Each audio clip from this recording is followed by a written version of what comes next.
सुरंग में दिखा सिनवार, कौन सा वाला? यह आज की बहुत बड़ी खबर। ये वो आदमी है जो 7 अक्टूबर के हमले का मास्टरमाइंड है। ये वो आदमी है, अगर ये मिल जाए तो इजराइल इस युद्ध में अपनी जीत डिक्लेयर कर देगा। ये सुरंग में कैसे दिखा? इजराइल हमास जंग के 73वें दिन आईडीएफ को बड़ी कामयाबी हाथ लगी। उत्तरी गाजा में ग्राउंड ऑपरेशन के दौरान हमास की सबसे बड़ी सुरंग का इजरायली सेना ने पता लगाया। वीडियो देखिए जरा यहां पर, जो इजराइल बॉर्डर के बिल्कुल करीब है। जंग की शुरुआत से ही कहा जा रहा है कि हमास ने अपने छिपने के लिए ऐसे टनल बना रखे जिनके अंदर हर तरह की आधुनिक सुख सुविधाएं।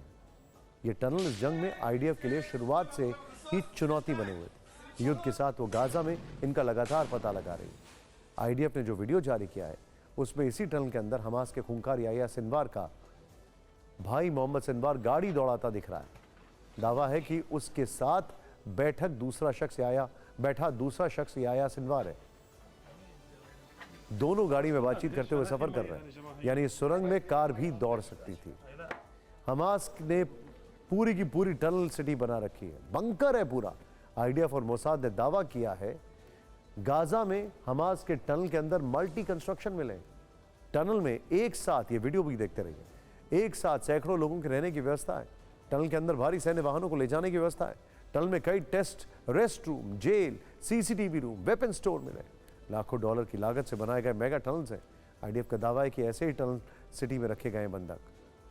हमास के इस टनल नेटवर्क के बारे में और भी कई हैरान करने वाले फैक्ट्स हैं, इस रिपोर्ट में देखिए।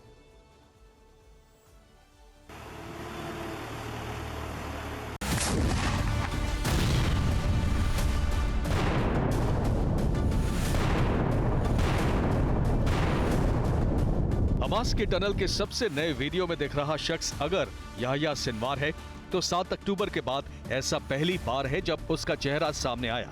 जो फुटेज आप देख रहे हैं वो उसी टनल की है जो याह्या सिनवार का ठिकाना हुआ करती थी। यानी सिनवार को तलाश रही आईडीएफ उसके अड्डे पर पहली बार पहुंची, लेकिन वो हाथ नहीं लगा। आईडीएफ ने जिस सुरंग का पता लगाया वो हमास के लिए मददगार साबित हो रही थी। हमास के मोस्ट वांटेड इन सुरंगों में छिपे हुए थे और आईडीएफ पर हमले की प्लानिंग बना रहे थे। इस सुरंग को सबसे लंबी और रणनीतिक रूप से सबसे अहम सुरंग माना जा रहा है। आगे बढ़ने से पहले आप इस सुरंग के बारे में जान लीजिए। इसकी लंबाई 4 किलोमीटर और गहराई 165 फीट तक है। इसे याह्या सिनवार के भाई मोहम्मद सिनवार ने बनवाया, जिससे नाहल ब्रिगेड की 931वीं बटालियन ने खोज निकाला। ये टनल खान यूनुस में मौजूद है और इजराइल सीमा के इरेज क्रॉसिंग से 400 मीटर पहले खत्म होती है। इरेज क्रॉसिंग यानी वो जगह जहां से गाजा के लोग रोजाना काम करने या फिर इलाज करवाने के लिए इजराइल जाते थे। ये इतनी चौड़ी है कि इसमें कार चलाई जा सकती है और तेजी से गाजा से इजराइल में प्रवेश किया जा सकता है।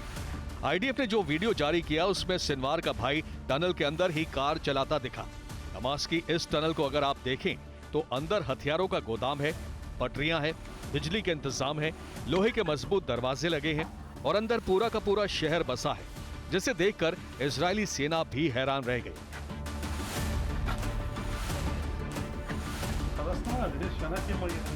सेंट्रल खान यूनिस पर कंट्रोल के बाद आईडीएफ ने इस सुरंग को खोजा, जिसे पत्रकारों को भी दिखाया गया। अंदर जाने से पहले आईडीएफ के जवानों ने पहले पूरी जांच पड़ताल की, फिर टनल में किसी को प्रवेश दिया गया। अब आपको बताते हैं 4 किलोमीटर लंबी इस सुरंग का इस्तेमाल हमास के नेता कैसे करते थे।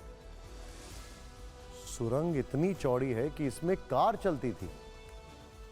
सोचिए, चंद मिनटों में गाजा से इजराइल पहुंच जाते थे। सुरंग का इस्तेमाल हमास के टॉप नेता करते थे। हमास नेताओं ने इस सुरंग के अंदर पनाह ली, जिसमें याह्या सिनवार भी शामिल है। इस सुरंग में बंधकों को भी रखे जाने की आशंका है। ऐशो आराम की चीजों के अलावा सैटेलाइट फोन मिला है। इलेक्ट्रॉनिक मैपिंग के जरिए सुरंग का पता लगा। आईडीएफ के दावे का हमास ने भी जवाब दिया। करीब 1 मिनट के इस वीडियो में इसने टनल के अंदर इजराइल के सैनिकों को दिखाया। हमास ने इजरायली सेना पर तंज कसते हुए कहा कि वो आए जरूर, लेकिन बहुत देर हो गई। उनका मिशन तो कंप्लीट हो चुका है। सवाल है कि इस वीडियो के जरिए हमास क्या कहना चाहता है।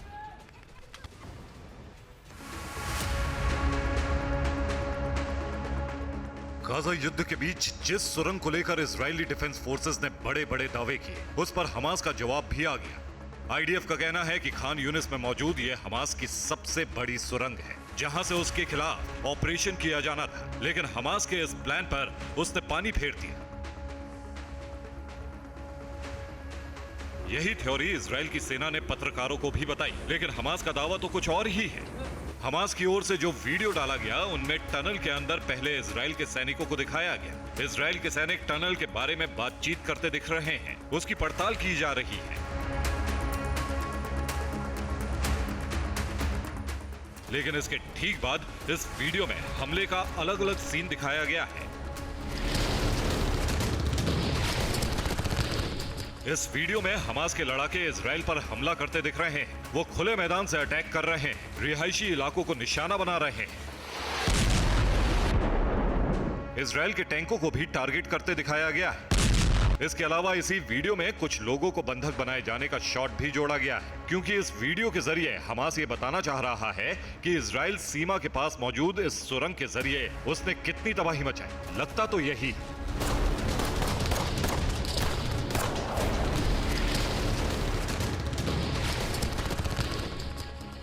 ये हम नहीं कह रहे, बल्कि ये दावा हमास कर रहा है। इस वीडियो के साथ उसने लिखा है कि इजराइल के सैनिकों के आने से पहले ही उसके लड़ाके अपने मिशन को अंजाम दे चुके हैं।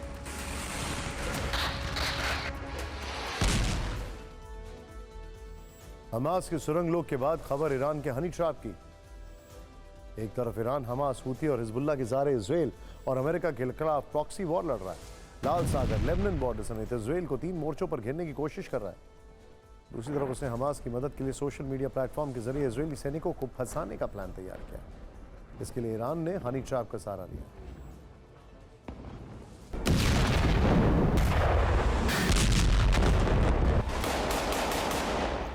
गाजा युद्ध के बीच इजरायली डिफेंस फोर्सेस के सैनिक ईरान के हनी ट्रैप का शिकार हो रहे हैं। द यरूशलेम पोस्ट की रिपोर्ट के मुताबिक ईरान ने इजरायली सैनिकों को फंसाने के लिए हनी ट्रैप का सहारा लिया है।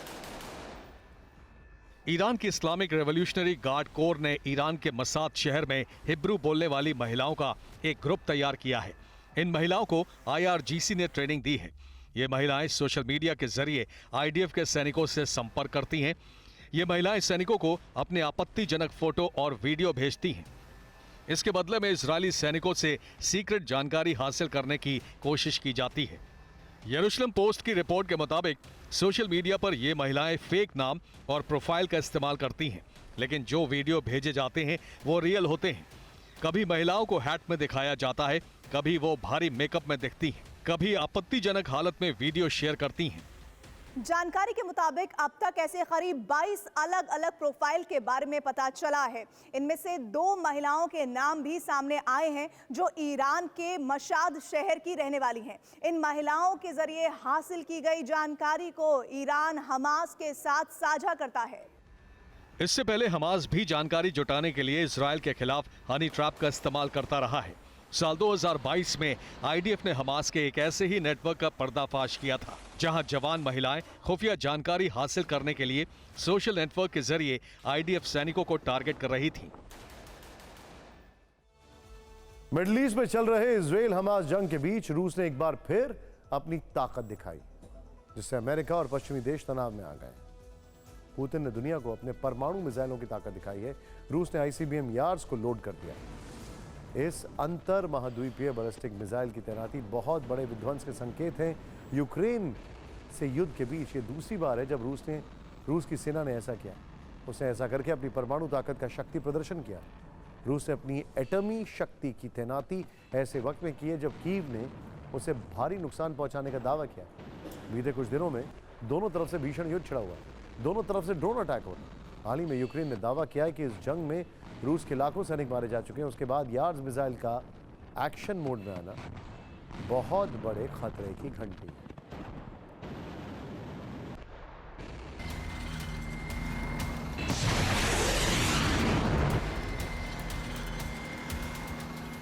रूस ने स्ट्रैटेजिक मिसाइल फोर्सेस डे के एक दिन पहले अपनी परमाणु ताकत दिखाकर पूरी दुनिया में खलबली मचा दी। उसने अपनी सबसे घातक और अपराजीय यार्स मिसाइल को एक्टिव कर दिया है, जो परमाणु विध्वंस के संकेत दे रही है।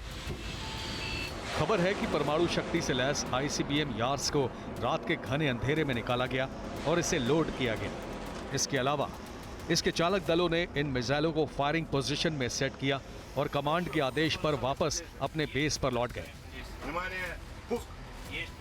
पिछले हफ्ते ही ये खबर आई थी कि गाजा युद्ध के बीच अमेरिका ने अचानक ब्रिटेन में अपना B-2 परमाणु बॉम्बर तैनात कर दिया है, जिसके बाद ये सवाल उठने लगे कि क्या गाजा का फैसला एटमी जंग से होगा। अमेरिका के इस बॉम्बर के उतरने के 2 दिन बाद अब रूस ने परमाणु मिसाइल को एक्टिवेट कर दिया है, यानी 2 सुपर पावर अपनी परमाणु ताकत का शक्ति प्रदर्शन कर रहे हैं। मतलब ये कि गाजा और यूक्रेन यानी 2 मोर्चे पर जारी जंग के बीच रूस ने अपनी न्यूक्लियर ताकत दिखाई है। रूस की सेना ने कलुगा में कोजलस्क बेस के साइलो में आईसीबीएम यार्स को लोड किया है। रक्षा मंत्रालय ने यार्स मिसाइल की लोडिंग का वीडियो भी जारी किया। जंग के बीच दूसरी बार रूस ने यार्स की ताकत दिखाई है। रूस के करीब 1674 न्यूक्लियर हथियार अलग अलग मोर्चे पर तैनात हैं। लेकिन यार्स की लोडिंग ज्यादा चौंकाने वाली है, क्योंकि इसे अजेय अस्त्र कहा जा रहा है और रूस ने जो किया उसको जंग की स्थिति में तैयारी के तौर पर देखा जा रहा है। एटम बम लेकर उड़ने की ताकत रखने वाली ये मिसाइल अमेरिका तक परमाणु हमला कर सकती है। इससे पहले अगस्त में रूस ने इस महाविनाशक हथियार के साथ युद्धाभ्यास किया था। इसे खास तौर पर अमेरिका के लिए चेतावनी के तौर पर देखा जाता है।